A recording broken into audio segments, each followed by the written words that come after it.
शिवसेना प्रमुख उद्धव ठाकरे आज महाराष्ट्र के पालघर में कांग्रेस, एनसीपी और कम्युनिस्ट पार्टी के साथ रैली में शिरकत करेंगे। रैली का आयोजन भूमि अधिकार आंदोलन की ओर से किया गया, जो Mumbai Ahmedabad bullet train project का विरोध कर रहे हैं। इन देशों की भारत यात्रा कर भारतीय प्रधानमंत्री नरेंद्र मोदी वापस लौट आए हैं। पीएम इंडोनेशिया, मलेशिया और सिंगापुर के दौरे पर थे। सिंगापुर में पीएम मोदी ने चांगी नौसेना अड्डे का दौरा किया। पीएम ने भारतीय नौसेना और रॉयल सिंगापुर नौसेना के अधिकारियों से मुलाकात की। इस मौके पर सिंगापुर के वरिष्ठ रक्षा मंत्री मोहम्मद मालिकी उस्मान भी मौजूद थे। पीएम ने सिंगापुर में इंडियन हेरिटेज सेंटर जाकर विश्व प्रसिद्ध मधुबनी पेंटिंग की खरीदारी की। पीएम ने खरीदारी में रुपे कार्ड का इस्तेमाल किया। पीएम मोदी सिंगापुर के प्रसिद्ध बुद्ध टूथ रेलिक मंदिर भी गए हैं। इसके साथ यहां मौजूद संग्रहालय को भी देखा। बताया जा रहा है कि भगवान बुद्ध के दांत का एक बचा हुआ अंश इस संग्रहालय में रखा गया है। सिंगापुर के सबसे पुराने हिंदू मंदिर श्री मरम्मन में पीएम मोदी ने भगवान के दर्शन किए। पीएम ने मंदिर में पूजा अर्चना भी की। शनिवार को श्रीनगर में 3 अलग अलग जगहों पर आतंकियों ने हमला किया। फतह के इलाके में सीआरपीएफ वाहन पर ग्रेनेड फेंका गया, जिसमें 3 जवान के अलावा एक नागरिक की वो घायल हो गया है। घायलों को नजदीकी अस्पताल में भर्ती कराया गया है। सभी की हालत स्थिर बताई जा रही है। इससे पहले शुक्रवार को भी कश्मीर के अलग अलग इलाकों में 5 ग्रेनेड से हमले किए गए थे। हमले की जिम्मेदारी जैश ए मोहम्मद ने ली है। इधर श्रीनगर में सुरक्षा बलों की जिप्सी की चपेट में आने से युवक की अस्पताल में मौत हो गई। सुरक्षा को देखते हुए श्रीनगर और आसपास के इलाके में कर्फ्यू लगा दिया गया। वहीं सीआरपीएफ की यूनिट पर 2 केस भी दर्ज किए गए हैं। केंद्रीय मंत्री जितेंद्र सिंह ने रमजान के महीने में पाकिस्तान के सीजफायर उल्लंघन को कायराना हरकत बताया। उन्होंने कहा कि पाक की इस कार्रवाई का भारत मुंहतोड़ जवाब दे रहा है। एमपी में किसानों की खुदकुशी का सिलसिला थम नहीं रहा। शाजापुर, खंडवा और बालाघाट में कर्ज से परेशान किसानों ने खुदकुशी कर अपनी जान दे दी।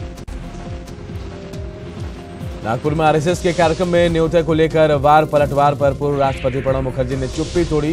प्रणब ने कहा कि नागपुर में ही इसका वो जवाब देंगे। पश्चिम बंगाल के पुरुलिया में बीजेपी के कार्यकर्ता की हाईटेंशन तार से लटकती हुई लाश मिली है। पिछले 4 दिनों के भीतर ये दूसरे बीजेपी कार्यकर्ता की लाश है। बीजेपी ने दोनों व्यक्तियों को पार्टी का कार्यकर्ता बताया और इस मौत के लिए ममता बनर्जी सरकार को जिम्मेदार ठहराया। हत्या के विरोध में कोलकाता में बीजेपी ने रैली भी निकाली। राज्य सरकार के खिलाफ नारे लगाए गए और सीएम ममता बनर्जी से इस्तीफे की मांग की गई। उपराष्ट्रपति वेंकैया नायडू दिल्ली के श्री नरसिम्हा स्वामी कल्याणम में शिरकत करने पहुंचे। इस दौरान उनकी पत्नी भी मौजूद थी और दोनों भगवान की पूजा अर्चना भी कर रहे हैं। बीजेपी सांसद सावित्री ने एक बार फिर से अपनी पार्टी पर निशाना साधा। सावित्री ने कहा कि सरकार ने दलितों का अपमान किया है। दिल्ली के प्रदेश कांग्रेस अध्यक्ष अजय माकन ने सीएम केजरीवाल और पीएम मोदी पर निशाना साधते हुए आपत्तिजनक बयान दिया। अजय माकन ने मोदी को खड़ा करने में केजरीवाल का हाथ बताया और साथ ही पीएम मोदी के लिए आपत्तिजनक शब्दों का इस्तेमाल भी किया। माता सीता को टेस्ट ट्यूब बेबी बताने वाले उत्तर प्रदेश के डिप्टी सीएम दिनेश शर्मा के खिलाफ सीतामढ़ी में केस दर्ज किया गया है। दिनेश शर्मा पर धार्मिक भावना आहत करने का आरोप लगाया गया। जाट आरक्षण समिति के मुखिया यशपाल मलिक ने 16 अगस्त से हरियाणा में मंत्रियों को सभा नहीं करने की धमकी दी। हरियाणा के रोहतक में जाट महासम्मेलन में मलिक ने कहा कि अगर ऐसा हुआ तो मंत्रियों की सभा धरना स्थल में बदल देंगे। तूतीकोरिन हिंसा मामले में स्टेट ह्यूमन राइट कमीशन ने शनिवार से पड़ताल शुरू कर दी है। साथ ही ह्यूमन राइट कमीशन के मेंबर स्टरलाइट स्टाफ के क्वार्टर का भी दौरा करेंगे और विरोधियों के जरिए कंपनी के नुकसान को भी देखेंगे। इस हिंसा में 13 लोगों की मौत हो गई। मेघालय की राजधानी शिलांग में लगातार दूसरे दिन कर्फ्यू जारी और इसके साथ इंटरनेट सेवाएं भी बंद है। बस चालकों और स्थानीय निवासियों के बीच हिंसक झड़प के बाद हालात तनावपूर्ण है।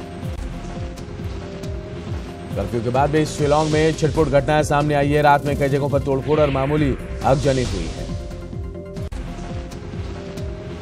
हिंसक तनाव के बीच सैकड़ों की तादाद में लोग अपने घर बार को छोड़कर सेना के ट्रेनिंग सेंटर में ठहरे हुए हैं। इनमें ज्यादातर महिलाएं और बच्चे शामिल हैं। आरोपी की उन्हें पर्याप्त सुरक्षा नहीं मिल पा रही और इसी के डर से वो यहां रहने को मजबूर है। बॉलीवुड अभिनेता अरबाज खान ने क्राइम ब्रांच की पूछताछ में सट्टा लगाने की बात को कबूला है। अरबाज ने कहा कि पुलिस ने जो कुछ भी पूछा उसका जवाब दिया और वो आगे भी सहयोग करते रहेंगे। लखनऊ के हजरतगंज में पुलिस को बड़ी कामयाबी मिली है। यहां 50 लाख की पुरानी नोट के साथ 4 शख्स को गिरफ्तार किया गया। पुलिस के मुताबिक इन नोटों की बदली के लिए इन्हें नेपाल भेजा जा रहा था। लखनऊ में सरे बाजार 2 महिलाओं के बीच जमकर झड़प हुई। दोनों के बीच ये झड़प कुत्ते को लेकर हुई। आरोपी के कुत्ते की वजह से एक महिला ने बच्ची को मार दिया, जिसके बाद बच्ची के परिजनों और कुत्ते की मालकिन के बीच ये विवाद बढ़ गया और नौबत मारपीट तक आ गई। शिमला में 4 से 8 जून तक सभी सरकारी स्कूल बंद रहेंगे। पानी की कमी की वजह से शिक्षा विभाग ने यह फैसला लिया है। हैदराबाद में निपाह वायरस का असर फलों की दुकानों पर देखने को मिल रहा है। लोग निपाह वायरस के डर से फलों को खरीदने से बच रहे हैं। वहीं तेलंगाना स्वास्थ्य विभाग की तरफ से लोगों को सावधानी बरतने को कहा गया और साथ ही बताया गया कि इससे निपटने के लिए तैयारियां भी कर ली गई। यूपी में आंधी तूफान को लेकर मौसम विभाग ने फिर से अलर्ट जारी किया है। उत्तर प्रदेश के कई जिलों में आंधी तूफान की संभावना जताई गई है। आजमगढ़, वाराणसी, इलाहाबाद से लेकर मुरादाबाद, बरेली और पीलीभीत समेत कई जिलों को चेतावनी दी गई है। उत्तराखंड में भी मौसम विभाग ने अलर्ट जारी किया। 8 और 9 जून को भारी बारिश की चेतावनी दी गई है। वहीं 5 से 10 जून तक पहाड़ों पर लैंडस्लाइड की आशंका जताई गई है। बेंगलुरु में भारी बारिश से जनजीवन अस्त व्यस्त हो गया है। सड़कों पर पानी जमा रहने के कारण ट्रैफिक भी थम गया है। मध्य प्रदेश के रहने वाले डांसर अंकल के नाम से मशहूर प्रोफेसर को विदिशा नगर निगम का ब्रांड एम्बेसडर बनाया गया। प्रोफेसर संजीव श्रीवास्तव हाल ही में शानदार डांस परफॉर्मेंस देकर इंटरनेट की दुनिया में छा गए हैं और आज हर जुबान पर उनके चर्चे हैं।